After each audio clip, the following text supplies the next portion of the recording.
శ్రీ గురుభ్యో నమః 2024 డిసెంబర్ 11వ తేదీ బుధవారంతో ప్రారంభమై 20వ తేదీ శుక్రవారంతో అంతమయ్యేటువంటి డిసెంబర్ 2వ 10 రోజుల్లో మిథున రాశిలో జన్మించిన జాతకులకి ఫలితాలు సూచనలు సలహాలు క్లుప్తంగా 4 పాయింట్లు తెలియజేయబోతున్నాను. ముఖ్యంగా డిసెంబర్ 6వ తేదీ కుజుడు మీకు లాభస్థానానికి అధిపతి, మీకు 11వ రాశికి అధిపతి, మీ రాశి నుంచి 6వ స్థానానికి అధిపతి, షష్ఠ లాభస్థానము లేక షష్ఠ ఏకాదశ స్థానానికి అధిపతి అయినటువంటి కుజుడు ఆయన మీకు 2వ స్థానంలో వక్రం మొదలుపెట్టాడు. కుజుడు రెగ్యులర్గా ఉండదు, ఒక్కొక్క సంవత్సరం వక్రం ఉంటుంది, ఒక్కొక్క సంవత్సరం ఉండదు. ఈయన ఫిబ్రవరి 24వ తేదీ వరకు, అంటే 2025 ఫిబ్రవరి 24వ తేదీ ఉదయం 7:41 దాకా వక్రం వస్తుంటాడు వెనక్కి. మీ రాశిలోకి ఇప్పుడు మీ రాశికి 2వ స్థానంలో ఉన్నాడు. మీ రాశిలోకి జనవరి 21వ తేదీ ఉదయం 10:04 మీ రాశిలోకి వచ్చేస్తాడు. సరే, ఇంతకాలం వక్రం కదా, ఏంటి ఇంతకు ఏమిటి అంటే, ఇప్పటి నుంచి మీకు ఏదైనా ఒక లాభం వస్తుంది అనుకుంటే ఆ లాభ శాతాన్ని ఎస్టిమేషన్ వేస్తారు కొంతమంది.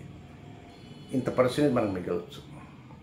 ఒక మ్యారేజ్ కార్యక్రమం ఉంది, ఆ మ్యారేజ్కి ఇంత అవుతుందని ఎక్స్పెక్ట్ చేస్తే అది ఇబ్బడింపుగా పెరగవచ్చు లేక తగ్గవచ్చు. అలా ఒక ఇల్లు కట్టాలా, ఎస్టిమేషన్ అంటారు. కాబట్టి ఎస్టిమేషన్ దారి తప్పవచ్చును. మొదటి పాయింట్. ఒక ఇల్లే కాదు, వాకిలే కాదు, వివాహమే కాదు, ఏదైనా కావచ్చు. ఇక్కడి నుంచి మీరు అర్జెంటుగా వెళ్ళి చెన్నై వెళ్ళేసేసి అక్కడ 2 రోజులు ఉండి రావాలి. సో ఫోన్ ఛార్జ్ ఇంత, రాని ఛార్జ్ ఇంత, అక్కడ బస్సు చేయడానికి లాంచ్ ఖర్చు ఎంత, అదింత ఇదంతా మొత్తం కలిసి మనకు దాదాపు 7,000 చిల్లర అవుతుంది. కనుక 8,000 చిల్లర తీసుకోపోవచ్చు అనుకోవచ్చు. కానీ అక్కడ పప్పులో కాడేసినట్టే 8,000 అవుతుందో 25,000 అవుతుందో. కనుక ఎస్టిమేషన్ కంప్లీట్గా దారి తప్పుతుంది, రాంగ్ ఎస్టిమేషన్ అయిపోతాయి. అక్కడే కాదండి, ఆ ఎస్టిమేషన్ అనేది ప్రతి నిత్యం ప్రతిరోజు దినచర్యలో కూడా ఎస్టిమేషన్స్ ఉంటాయి. అది నేను చెప్పే పాయింట్. ఈ ఎస్టిమేషన్స్ అనేటువంటి చేసే కొన్ని కార్యక్రమాలకే కాదు. ఈరోజు మనం భార్యాభర్త ఉన్నారు ఇంట్లో, ఎందుకైనా మంచిది ఎస్టిమేషన్ వేస్తారు. ఈరోజు ఫలానా చోటుకి వెళ్తున్నాము భోజనంకి, కనుక మన ఇంట్లో ఇంకా మన ఈరోజు భోజనం అక్కర్లేదు, మనం అక్కడ భోజనం చేస్తాం కదా అని. తీరా అక్కడికి పోయిన తర్వాత అక్కడ ఎందుకు వ్యవహారాలు మీకు నచ్చక, నాకు అక్కడ కొన్ని చోటు జరిగాయి, నచ్చక తిరిముఖం పట్టిన సందర్భాలు ఉన్నాయి. తీరా ట్రాఫిక్లో ఇంటికి వచ్చేటికి అలిసిపోతాం. ఆ టైంలో మళ్ళీ స్టవ్ వెలిగించాలి. నేను ఎగ్జాంపుల్ చెప్తున్నా. ఇలాగా అనేక రకమైనటువంటి ఎస్టిమేషన్స్ ఒక్కోసారి దారి తప్పిన కారణంగా మీరు విసుగుకునేటువంటి సందర్భాలు చాలా ఉన్నాయి. ఇందుకోసంగా నేను చిన్నపాటి ఒక వజ్రాయుధం లాంటిది ఒకటి తెలియజేస్తాను. అంటే ఈ వజ్రాయుధం తెలియచేయంగానే అక్కడ ఎస్టిమేషన్ తప్పు కాదు, ఎస్టిమేషన్ రాంగే. కానీ ఏమిటంటే ఇప్పుడు దీనివల్ల ఏమిటి అంటే, మీరు ఒక పేపర్ తీసుకోండి, డైరీలో ఎక్కడ ఒక చోట ఈ నెల డిసెంబర్ నెల 12వ తేదీ ఉదయం 6:30 నుంచి ఉదయం 9:52 వరకు. 1 సెకండ్ టైం చెప్తాను. 12వ తేదీ ఉదయం 6:30 నుంచి ఉదయాన్నే 9:50 వరకు, ఐ థింక్ 3:22 ఎంతో ఉంటుంది. అది సర్వార్థ సిద్ధి యోగము అంటారు. ఆ యోగం టైంలో పేపర్ మీదో లేక డైరీలోనో లేక బుక్లోనో పెన్ తీసుకొని, మళ్ళీ రెడ్ ఇంకా బ్లూ ఇంకా ఆ ఇంకా ఇక్కడ ఏదో పెన్సిల్ సరే, కొంచెం నీట్గా కొన్ని ముఖ్యమైనటువంటి పాయింట్ నోట్ డౌన్ చేసుకోండి. సుబ్బారావుకి 8,400 రూపాయలు మనం ఇవ్వాలి. వెంకట్రావు దగ్గర మొన్నే డబ్బులు తెచ్చాను, అది 1,450 రూపాయలు, అది ₹1 వడ్డీ. ఇలాంటివి కొన్ని నోట్ డౌన్ చేసుకోండి. ఒక ముఖ్యమైన వ్యక్తులు ఏమైనా ఉంటే వాళ్ళ యొక్క ఫోన్ నెంబర్స్ నోట్ డౌన్ చేసుకోండి. ఎందుకంటే మన దగ్గర సెల్లో ఉంటాయి నెంబర్లు, ఉండొచ్చు.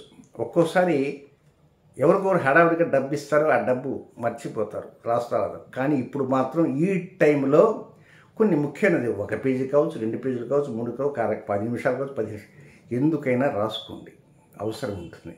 ఆ అవసరం ఏమిటో తర్వాత మీకు తెలుస్తుంది. కనుక ఈ కుజుడు ఒక్కోసారి అహంకారి, శత్రు స్వభావి, ఇగో ఎక్కువ. ఒక్కోసారి ఏదన్నా సమస్య వచ్చినప్పుడు, సమయం వచ్చినప్పుడు, సమస్య వచ్చినప్పుడు మీకు కనీసం ఆధారాలు ఏమి ఉండవు. కనుక ఈ రాసుకున్నదే మీకు ఆధారం అవుతుంది.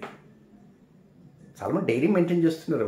వాళ్ళు డైరీ మెయింటైన్ చేసినప్పటికీ better to right in separate page మనం చేసుకోవడానికి ప్రయత్నం చేయండి. ఆ టైం దాటిన తర్వాత అనవసరం, వృధా ప్రయాస. సర్వార్థ సిద్ధాలు వస్తుంటాయి, నెలలో 3-4 సార్లు వస్తుంటాయి. బట్ ఈ సర్వార్థ సిద్ధియోగానికి ఉన్నటువంటి ఒక చమత్కారం ఉంది కనుక అందుకోసం ఇది తెలియజేస్తున్నా. ఇక నెక్స్ట్ మిథున రాశి జాతకులకి 1వ తేదీ దగ్గర నుంచి 11వ తేదీ ఉదయం దగ్గర నుంచి 13వ తేదీ మధ్యాహ్నం 3:19 వరకు టైం అంతా చాలా లాభసాటిగా ఉంటుంది, అనుకూలంగా ఉంటుంది. ఎక్కడా వ్యతిరేకత లేకుండా ఉన్నది ఉన్నట్లుగా, లేనిది లేనట్లుగా అనిపిస్తుంటుంది. దానికి తగ్గట్టుగా పావులు కదుపుతుంటారు, బెటర్మెంట్ రిజల్ట్స్ వస్తుంటాయి. కనుక ఎలాంటి ఇబ్బంది లేకుండా గడిచిపోతుంది 13వ తేదీ మధ్యాహ్నం 1:19 వరకు. కనుక 2వ పాయింట్ 13 మధ్యాహ్నం 1:19 నుంచి ప్రారంభమై 15 మధ్యాహ్నం 3:04 వరకు ఉన్న 2వ పాయింట్లో కొంచెం బండి నత్తనడక, కొంచెం డబ్బులు ఖర్చు ఎక్కువ, ఒక్కోసారి అనవసరమైన ఖర్చులు, ఒక్కోసారి అవసరమైన ఖర్చులు, ఒక్కోసారి కొంతమంది షేర్ మార్కెట్ మనకి ఈరోజు బ్రహ్మాండంగా ఉంటుంది, ఇది లెక్కలు కట్టేసి వాళ్ళకి ఏదో వాళ్ళ విశ్వాసాలు వాళ్ళకు ఉంటాయి. కనుక ఏదైనా షేర్ మార్కెట్ మీద నిత్యం కుస్తీ పట్టేటువంటి మాత్రం చాలా జాగ్రత్తగా ఉండాలి. డబ్బులు అట్నే వెళ్ళిపోవచ్చు. కొంతమంది ఏదో ఫోన్ రాగానే అది 1 నొక్కండి, 6 నొక్కండి, 9 నొక్కండి, 9, 5 నొక్కి ఇది నొక్కేటప్పటికి మన డబ్బులు కాస్త నేరస్తుల జోబుల్లోకి వెళ్ళిపోతాయి. కనుక ఇవి కూడా కొంచెం జాగ్రత్తగా ఉండండి. కనుక ఏదన్నా తెలియనటువంటి నెంబర్లు వస్తే ఈ మధ్య పోలీస్ డిపార్ట్మెంట్ వాళ్ళు చెబుతున్నారు ప్రత్యేక నెంబర్లు, ఆ నెంబర్ నుంచి కాల్స్ వస్తే దాన్ని అటెంప్ట్ చేయవద్దు అని. కనుక కొంచెం జాగ్రత్త కూడా ఉండాలి. పొరపాటున ఏంటంటే అదేదో మనకు తెలిసిన నెంబర్ నుంచి హలో అనేస్తాం, కానీ 1 నొక్కండి, 2 నొక్కండి, ఏదో నొక్కండి, అది నొక్కండి, మన పీక నొక్కేస్తాడు కూడా, అయిపోతాడు.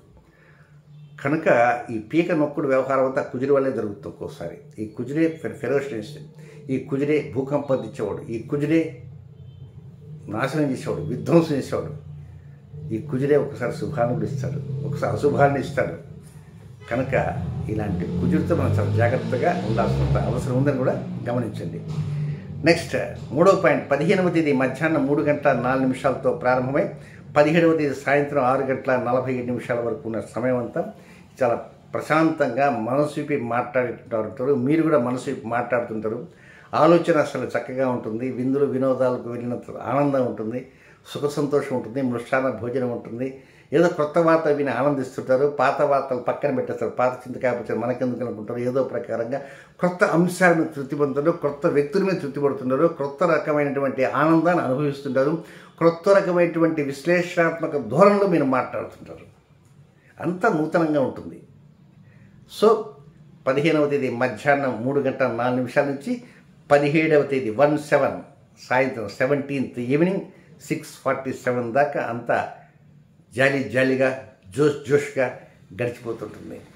ఇక నెక్స్ట్ చివరిగా ఉన్నటువంటి పాయింట్ అది 17వ తేదీ సాయంత్రం 6:47 నుంచి 20వ తేదీ అర్ధరాత్రి వరకు ఉన్నదంతా కూడా ఇదంతా కూడా అటు ఇటుగా ఉంటుంది. కొంచెం మిక్స్డ్ వెరైటీ.